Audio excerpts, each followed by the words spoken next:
This game was sent in by LaSalleStreet, longtime friend of the channel. Let's see what they do and if we can offer any advice. They're up against 1e4 and they play 1e5. And now 2d4. So we have, this is crazy. We just saw this in our last game that we were reviewing. This is the center game from white, but it's not very good because black can equalize in just a couple turns. That's not what you want to see if you're playing the white pieces.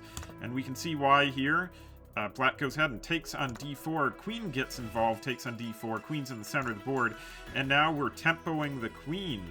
We're tempoing the queen with the move knight to c6. Tempoing just means that we are forcing our opponent to lose a turn, essentially. They can't do what they want this turn. Instead, they have to respond to what we are doing. Where do they move their queen to? In the last game, the person moved it back to d1. Not a good move. This game, it's off to the side to a4. Kind of reminds me of Scandi style, where one puts their queen. But you can see black is already better, just a smidge better, but still more than equalized on move 4. Not what white wants. How's black going to follow this up? Black follows it up with the second best move here. They are playing knight to f6. Of course, getting another minor piece out into the fray. White still just has their queen out there, so white is definitely falling behind in development. Good stuff so far from LaSalleStreet. Now we have knight to c3. White's getting some pieces developed, and black is pinning the knight to the king. This is an okay move, actually. It might get a little spicy here coming up, depending on white's next action. White plays bishop to b5. Things are getting a little scary, but it's really good overall for black here. Black has a move such as queen to e7, piling on more pressure on this pawn, which is looking really good. And the knight can't go anywhere because it's pinned to the king. Instead, we just have an immediate takes on e4, but that stumbles into some tactics, I believe. Let's see if white finds the tactics. I'm looking at if you take on c6, you're removing the defender from b4. Things get a little scary here. I think that white's going to be able to gain material with that move. So a little bit of a scary situation. Sure enough, we do see bishop takes, b takes on c3, the knight takes, queen just scoots over to the side. Now queen's coming out to give a check on e7. I think it can just be blocked. Yep, white develops their bishop and blocks it. And now we have takes and takes. But now that the dust has cleared, you're going to see that black only has one minor piece left, and white has two minor pieces. So this was a bit of a fumble. Honestly, this was the biggest fumble in the game. LaSalleStreet did take a good time thinking about it, but unfortunately after this, it's going to be very hard for them to maintain anything. At the moment, the biggest concern is going to be losing more pieces or allowing trades. Black cannot afford to allow any trades whatsoever. There's a lot of possible tactics on the board.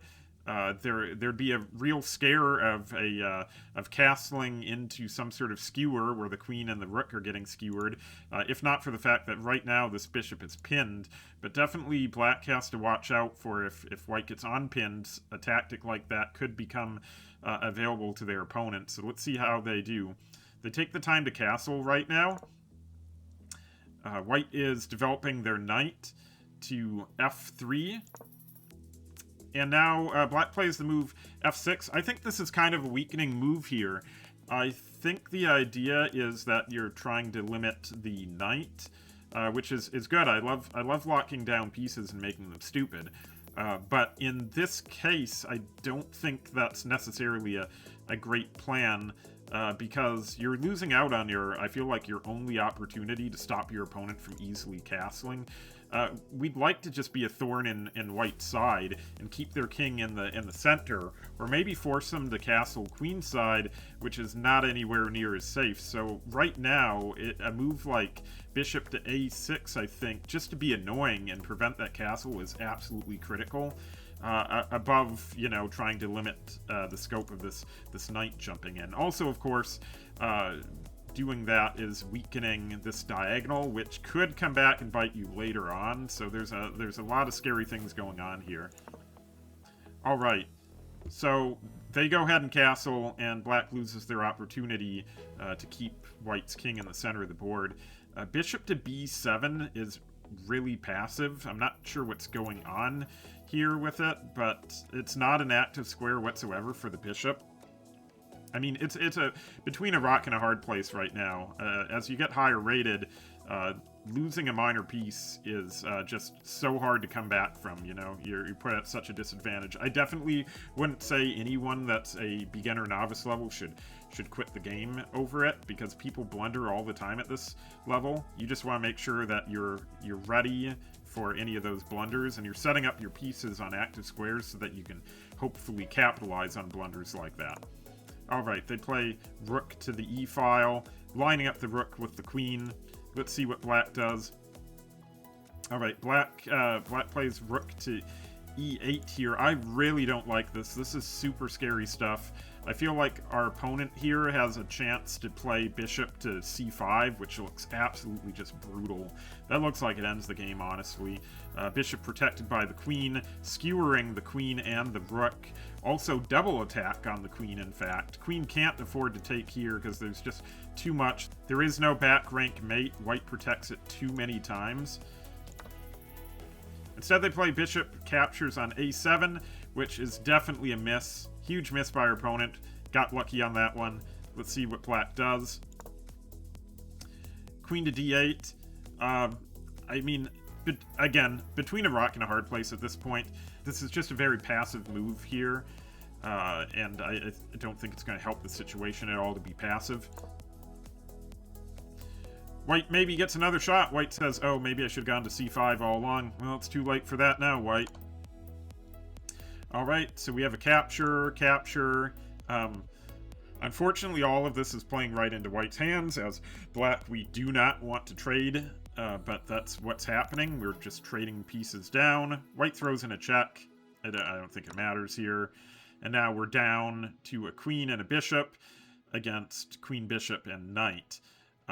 There's not a whole lot to be done here. White just goes ahead and creates a little escape hatch for their king. Yeah, that's going to be tough. So we do still have some tactics that could happen here. Alright, so tempoing the queen, trying to gain a little bit more space. That's alright.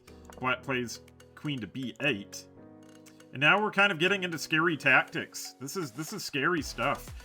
White I think is spotting a tactic. Impressive that they spotted it. Knight to d4. The idea being, I think their idea is going to be end capturing on c6. Cannot recapture because then, SpaghettiOs, the queen dies. So we got to watch out for that one. But LaSalleStreet sees it and he plays queen to c8, getting out of that potential danger. King's moving over. Yeah, there's not a whole lot here. Queen goes over to the e-file. We're having some shuffling around. Keep shuffling. The knight is trying to infiltrate, trying to do anything at all that it can. Knight moves back. This is just... We're just going to keep shuffling around until something happens. White says enough is enough. Let's trade queens. Let's see what black says. Black does not go for that queen trade, which is good. That the queen is all that they have holding on right now.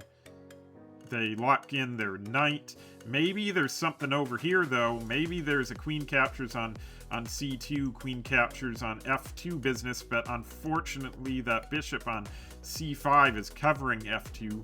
Still, though, queen captures on c2, threatening the bishop, but the bishop is guarded by the queen. Everything's locked down by white here, whether they intended it or not. It's all going to be very hard to crack open.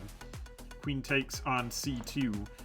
And now, wow, they make a mistake. The queen is overloaded here. The queen is overloaded if we capture on e6. Queen has to recapture. But then, the bishop falls. Wow, this is crazy. So this could be... And at that point, with perfect play, it's going to be a drawn endgame. But, you know, things are never perfect at a novice level. All kinds of things can happen, even when the engine is saying that should be a draw. Let's see if black spots that tactic. Yes, they do. Black captures on e6, queen captures on... Oh, no, and they miss it! Oh, no! Oh, no. Oh, they miss it. Okay, but they are under time pressure. They're down to under a minute. So I guess they can be forgiven a little bit for this. This is why I like playing in 15-10 games. But yeah, missed the one opportunity. This is really crazy because after queen captures on c5, like I said, it's a completely even game with perfect play. But from that point, black is back in the game. They at the very least, they could maybe threaten a perpetual, you know, because part of improving at chess is knowing when you are losing and just going for a draw, because a draw is better than losing points with a loss. So we'd take a draw in this case, easily. We'd definitely take a draw. So let's see what happens. Instead, capturing on a2, and yeah, this game with good play from our opponent, it's all over. But they already, you know, now the queen comes back in. But everything is held. Everything's held. There's not many chances here for success. So we shuffle around. Black is trying to promote the pawn, which is, you know, as much as they can do it at the moment. It's definitely worth giving a try. White goes ahead and gets their bishop involved, saying you're not going to push. You're definitely not going to push. Black pushes anyway. I mean, it's pretty much all over at this point, but pushing now just exposes the queen. So bye-bye queen, promote, bye-bye new queen, doesn't seem to matter. But White says they don't want a free queen. Anything can happen. This is insane. Anything can happen in these games. That's why you don't quit. But White says, no, no, no, I don't want a free queen. I don't want to stop the promotion dead in its tracks. I just want to give a check. But now we're into a dangerous situation. Let's see if White really blunders this one. White plays... Oh, no! White plays queen to e4.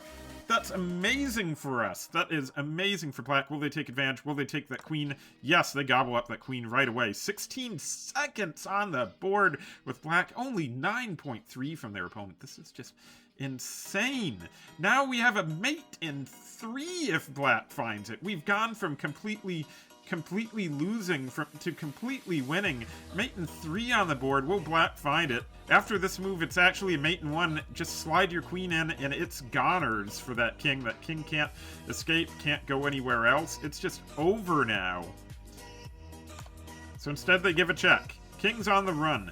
Queen moves back in. Let's kill that bishop. All right, bishop says, you're not killing me. I'm protected. Okay, what can our queen do? Not a whole lot. Now, really, under the time circumstances, who knows? I mean, I guess this is still anyone's game here. Takes, takes, takes. It's still going to be difficult. Our queen is trying to get in there. It's a mate in 1. And missed again! No! Oh, no! No! It's a mate in 1! It's just mate in 1! No! Oh my goodness. Oh no, now just everything. Now it's a mate in 2. This is crazy. It's once again a mate in 2. Let's see if our protagonist finds it here. Mate in 2. Alright. Mate in 1. Will our protagonist find it? Mate in 1. No, they still miss it. They still miss the mate in 1. No. Oh my goodness. No, it's just mate in 1. The king can't move forward. Nothing can protect them. Oh, no. Okay, White's still moving along here, but they still are not good. Now it's another mate in 1. It's another mate in 1. Will they find it? LaSalleStreet, please. Please, find the mate in 1. Find it, please. No! No. Oh my goodness. No, mate in 1, it's right here. It's calling to you. Please listen to the board. Mate in 1. Okay. Alright, no, it's okay. We give a check. Giving checks frantically. Another check. Another check. Another check. Okay. We still have... We can still have mate on the board. Okay. No, it's alright. We have more checks. This has to be the end still. This has to still get the job done. And White finally resigns. White resigns, but... Oh my goodness. Oh my goodness. This was all really good right up until this point here. It just wasn't the time to capture. This is kind of a losing situation. So the first thing I would do would be to just memorize, like, look over this line a few times and make sure to see it so that it's not going to happen in the future. That, I mean, at this point, you were at such a huge disadvantage after this right here. This was the critical moment of the game. In the middle game and end game, you had a lot of opportunities to turn things around and win. I'd suggest to look at more puzzle tactics. I know puzzles alone aren't going to help, but you missed quite a lot of mates in the end game when you were under time pressure. So maybe really trying to drill down and get some of those ideas memorized. That might help a lot. And also just be aware of your opponent is going to be, especially at this level, they are going to find ways to blunder. I mean, they are in the novice rating just the same as you, so always be looking for those. There will be so many opportunities for them to blunder, and those can also turn your game around. But I definitely say the best way is just pay attention to, if you are losing out of the opening, it's going to be so difficult. You're going to make things so much more difficult on yourself later on. It's no wonder that you were under time pressure later on in the game, because things got so complicated out of the opening. Thanks so much for watching. If you enjoyed the video, please leave a like, comment, and subscribe. Also, if you have a game that you want me to review for you, be sure to link to it in the comments.